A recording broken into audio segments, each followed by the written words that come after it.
MS Excel tips and tricks playlist আজি এইটো আমাৰ থাৰ্ড ভিডিও। এই ভিডিওটোত মই আলোচনা কৰিম কাউন্ট ফাংচনৰ বিষয়ে। ইয়াৰ আগৰ ভিডিওটোত মই সম্পূৰ্ণৰূপে এভাৰেজ ফাংচনৰ ওপৰত আলোচনা কৰিছিলো। যদি এতিয়ালৈকে এভাৰেজ ফাংচনৰ ভিডিওটো চোৱা নাই, এই আই বটনত লিংক পাব বা ডেসক্ৰিপচন সেকশনত লিংক দিয়া আছে, তাৰ পৰা ভিডিওটো চাই ল'ব পাৰে।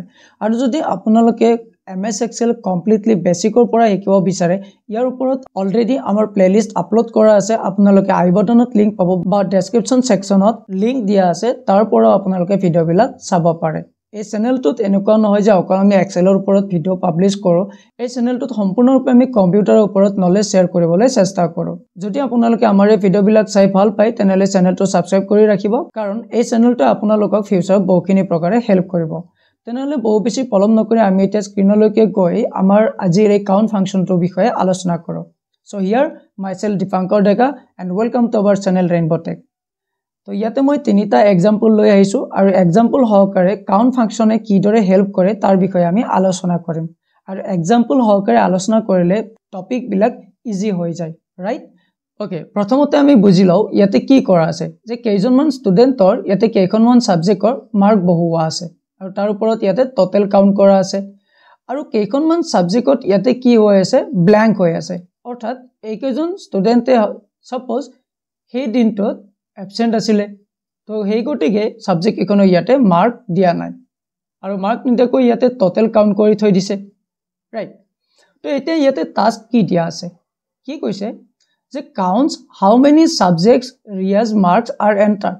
এই ৰিয়াজে 253 পাইছে, তে কিমানখন সাবজেক্ট মিলি পেলাই 253 পাইছে। আমি ইয়াতে দেখি পেলাই ক'ব পাৰো যে কিমানখন সাবজেক্ট মিলি পেলাই পাইছে, 3খন। তো এইটো আমি এক্সেলত কেনেকৈ কৰিব পাৰো।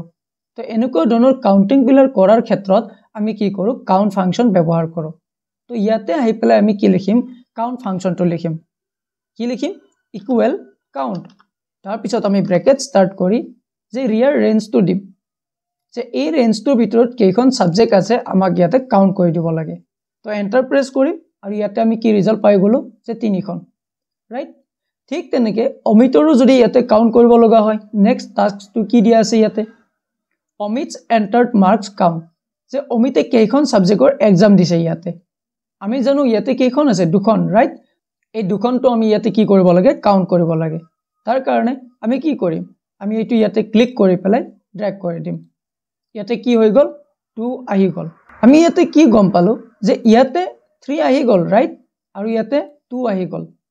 আৰু কাউন্ট ফাংচনে কি কৰে আমি ইয়াৰ দ্বাৰা কি বুজি পালো, যে যিকেইটা সেলত যিকোনো ভ্যালু থাকিব, ডিজিটস থাকিব, সেইবিলাকে কি কৰি দিব, ইয়াতে কাউন্ট কৰি দিব।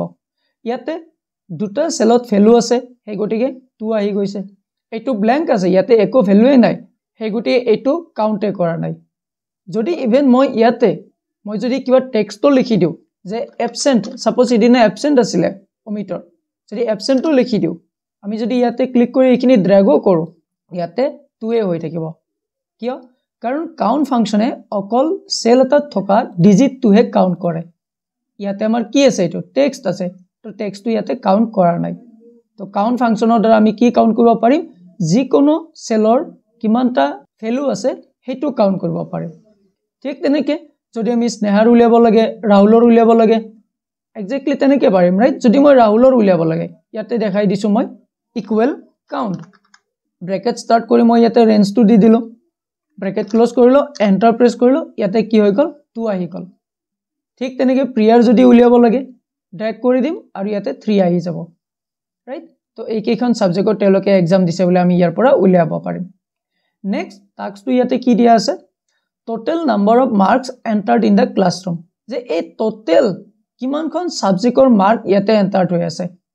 যদি মই ইয়াতে ইকুৱেল কাউন্ট লিখো, ব্ৰেকেট ক্লোজ কৰি পেলাই মই ষ্টাৰ্টিং এড্ৰেছটো দিছো আৰু ইয়াৰ পৰা একেবাৰে শেষৰটো দিছো, ব্ৰেকেট ক্লোজ কৰিছো, এন্টাৰ হিট কৰিছো, কি আহি গৈছে 13। কাৰেক্ট আছে নে নাই? 3 4 5 6 7 8 9 10 11 12 13। এইটো আৰু এইটো কাউন্ট নাই কৰা, ৰাইট? কাৰণ এইকেইটা কি হৈছে, ব্ল্যাঙ্ক হৈ আছে, ইয়াতে মই একো টেক্সট লিখা নাই। তো কাউন্ট ফাংচনে অকল সেইকেইটাহে কাউন্ট কৰে য'ত কিবা এটা ডিজিটস থাকিব। I hope it is clear to you. Next task to কি দিয়া আছে, counts number of total column values calculated.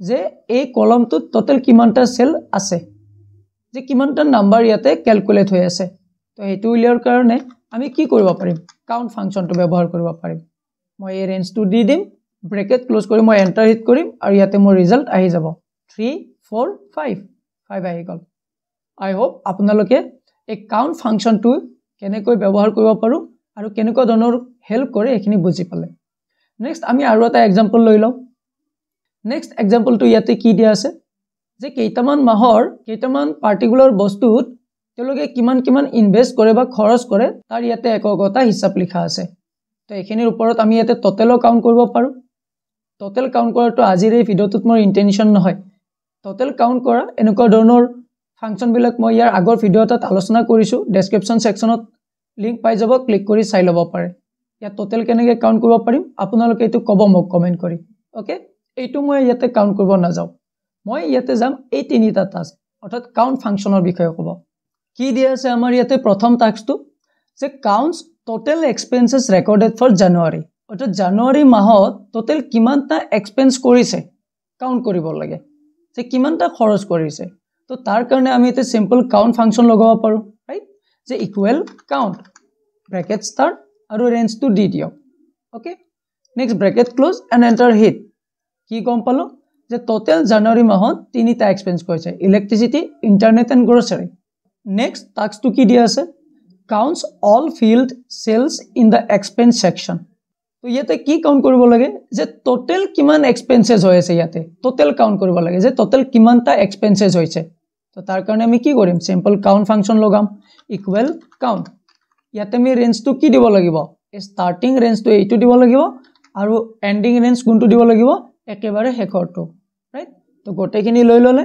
Bracket close কৰক এন্টাৰ হিট কৰক আৰু ইয়াতে কি হৈ গল আহি গল যি কিটা ব্ল্যাঙ্ক আছে এই কিটা কাউন্ট নাই কৰা এক্সেপ্ট ব্ল্যাঙ্ক বাকি গোটে কিটা কাউন্ট কৰি দিছে নেক্সট টু কি দিয়া আছে যে ফেব্ৰুৱাৰী মান্থৰ কাউন্ট কৰিব লাগে shows missing internet cost ইয়াতে ইন্টাৰনেট কষ্টটো মিসিং হৈ দেখাব যদি মই কাউন্ট কৰো যদি মই ইকুৱেল কাউন্ট লিখো অফ কোৰ্স এটো আহিবনে নাহি মই ৰেঞ্জটো দি দিছো আৰু ইয়াতে কি আহিব 2 আহিব কাৰণ এটো ব্ল্যাঙ্ক হৈ আছে তাৰ মানে ইয়াৰ পৰা আমি এটো কাউন্ট কৰিব পাৰিম যে ইন্টাৰনেটত খৰচ নাই কৰা যে ফেব্ৰুৱাৰী মাহত কোনোবা এটা খৰচ কৰা নাই এনে তিনিটা খৰচ কৰে কিন্তু ফেব্ৰুৱাৰী মাহত কোনোবা এটা খৰচ কৰা নাই এটো আমি ইয়াতে কি কৰিব পাৰিম কাউন্ট কৰিব পাৰিম ওকে নেক্সট মই আৰু এটা এক্সাম্পল লৈ লৈছো ইয়াতে আমাৰ এটা প্ৰডাক্ট ষ্টক ৰেকৰ্ড আছে এই কেইটা প্ৰডাক্ট হয় ষ্টকৰ কোৱান্টিটি লিখা আছে আৰু প্ৰত্যেকটা ষ্টকৰে প্ৰাইস লিখা আছে আৰু ৰিমাৰ্কছত কিবা এটা লিখা আছে কোনোবাটো ষ্টকত আছে কোনোবাটো লো আছে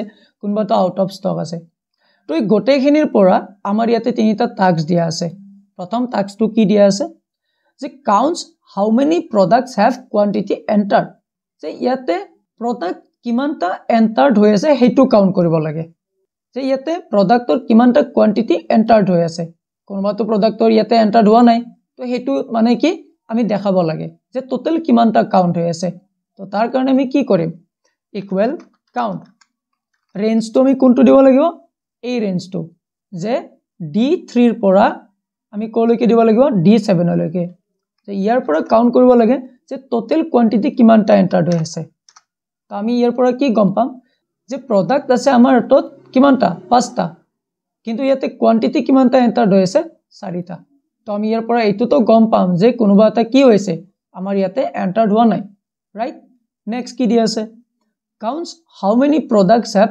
প্ৰাইস এন্টাৰ্ড যে ইয়াতে 5টা প্ৰডাক্ট আছে আৰু কিমানটা প্ৰডাক্টৰ প্ৰাইস ইয়াতে এন্টাৰ্ড হৈ আছে হেতু আমি কাউন্ট কৰিব লাগে তো আমি ৰেঞ্জ এইটো দিম আৰু তাৰ লগত ৰেঞ্জটোৰ আগত আমি কোনটো ফাংচন লগাব লাগিব কাউন্ট আমি কাউন্ট ফাংচন ব্যৱহাৰ কৰি এটো কাউন্ট কৰিব পাৰিম কি কৈছে যে কিমানটা প্ৰডাক্ট যে কিমানটা প্ৰাইস এন্টাৰ্ড হৈ আছে প্ৰডাক্ট নহয় প্ৰাইস ব্ৰেকেট ক্লোজ কৰিলো আৰু এটা মই এন্টাৰ প্ৰেছ কৰিছো কি গম পালো যে 4টা প্ৰডাক্টৰ প্ৰাইস এন্টাৰ্ড হৈ আছে কিন্তু কোনোবা এটা হয়তো মিসিং আছে তো ইয়াৰ পৰা আমি গম পাই যাম counts all numeric data in both stock and price column এই দুটা কলমত ভালকৈ মনোযোগ দিব এই দুটা কলমত টোটাল কিমানটা এন্ট্ৰি হৈ আছে হেতু কাউন্ট কৰিব লাগে টোটাল কিমানটা আছে টোটাল আমাৰ হিচাপত কিমানটা হ'ব লাগিছিল এনে প্ৰডাক্টৰ হিচাপত ইয়াতে যদি 5টা প্ৰডাক্ট থাকে তো 5টা কোয়ান্টিটি আৰু 5টা প্ৰাইচ লিখা থাকিব লাগে টোটাল 10টা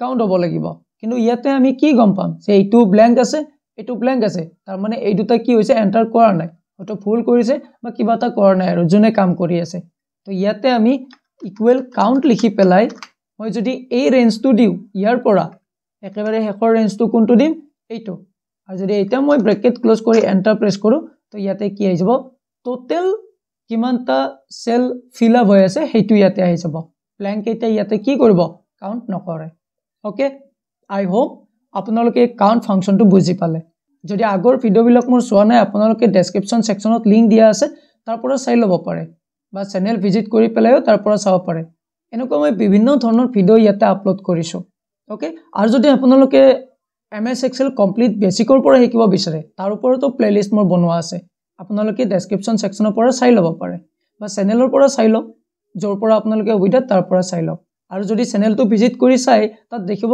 আৰু বহুত ইম্পৰ্টেন্ট ভিডিও মই ইয়াত আপলোড কৰি থৈছো ওকে যদি ভিডিওটো চাই আপোনালোকে ভাল পালে তেনেহলে লাইক কৰিব শেয়াৰ কৰিব আৰু চেনেলটো সাবস্ক্ৰাইব কৰি ৰাখিব তেনেহলে আজিলৈকে এইখিনি ধন্যবাদ